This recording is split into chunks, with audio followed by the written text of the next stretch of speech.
মসজিদে এসে দেখি তারাবি শুরু হয়ে গেছে, এখন ফরজ আদায় করব নাকি তারাবির সাথে ফরজ নিয়ত করবেন? খুবই গুরুত্বপূর্ণ কথা, শুনেন শুনেন।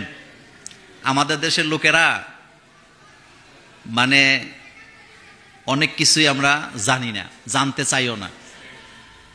যেমন কয়েকটা কথা বলি। এক নাম্বার কথা, এই প্রশ্নের জবাবটা আগে দেই। মসজিদে এসে আপনি দেখলেন একটা লোক নামাজ পড়তেছে, সে ফরজ পড়তেছে নাকি সুন্নত পড়তেছে আপনি জানেন না। এই লোকের পিছনে আপনি দাঁড়ায়া নামাজ পড়তে পারবেন নাকি পারবেন না? বলেন তো দেখি, জানা আছে কিনা? পারবেন নি? কথাটা আবার ক্লিয়ার করি, আমার দিকে তাকান।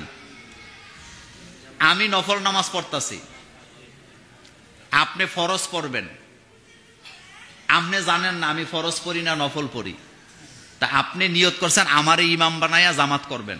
এখন আপনি পেছন থেকে আমারকে একতেদা করে নামাজ শুরু করলেন। আমি যদি নফল পড়ি, আপনি যদি ফরজ পড়েন, নামাজ হবে নাকি হবে না? জোশের ঠেলায় কই না, না জানলে চুপ থাকা ভালো। বলেন নামাজ হবে এই পক্ষে কে কে আছেন হাত তোলেন। নামাজ হবে কে কে আছেন হাত তোলেন, হাত নামান। নামাজ হবে না এই পক্ষে কে কে আছেন হাত তোলেন। এবার হাত না, তিন দল। দেখছেন কত চালাক? বেশিরভাগ লোক হাতই তুলছে না, কোনোটা তিনে কয় মোল্লা ভাই যেদিকে আমরা যাবো সেদিকে। এবার হ্যাঁ, এই জন্যই বলছি গুরুত্বপূর্ণ কথা।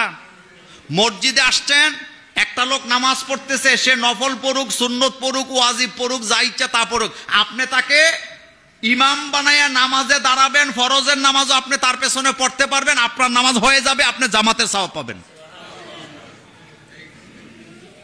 তারাবি নামাজ চলতেছে, চলুক, আপনি আসছেন, আপনি ফরজের নিয়ত করবেন। কিসের নিয়ত করবেন? ফরজের নিয়ত করবেন। তারা 2 রাকাত পরে সালাম ফিরাক, আপনার সমস্যা নেই, আপনি বাকি 2 রাকাত দাঁড়ায় পড়বেন। এইটা ইসলাম। কিন্তু এত সুন্দর একটা মাসালা বলতে পারলেন না, জিজ্ঞেসও তো করেন নাই কোনোদিন ব্যাপারটা। আপনি সাবের বাজার গেছেন, বাজার করতে যায় দেন জামাত শেষ, একটা লোকে নামাজ পড়তেছে, সে যে ইচ্ছা সে হোক, আপনি তারা ইমাম বানায় পেছনে দাঁড়ায় নামাজ পড়বেন। এবার সে কি নামাজ পড়ে ওইটা আপনার দরকার নেই। হ্যাঁ, আপনারটা আপনি ফরজ আপনি নিয়ত করবেন, আপনি যেভাবে পড়বেন ঠিক সেভাবে আপনি আল্লাহ আপনাকে জামাতে সওয়াব দান করে দিবে। এবার আসেন, ইমাম সাহেব এখানে দাঁড়ায় নামাজ পড়তেছে, লোক ছিল কম, কিন্তু এক পর্যায়ে লোক জামাতে বেশি হয়ে গেছে। এখন ইমাম কি এখানে থাকবে না সামনে চলে যাবে? যদি যায় আপনারা তো করবেন আইটা নামাজ পড়েও। ইমাম যখন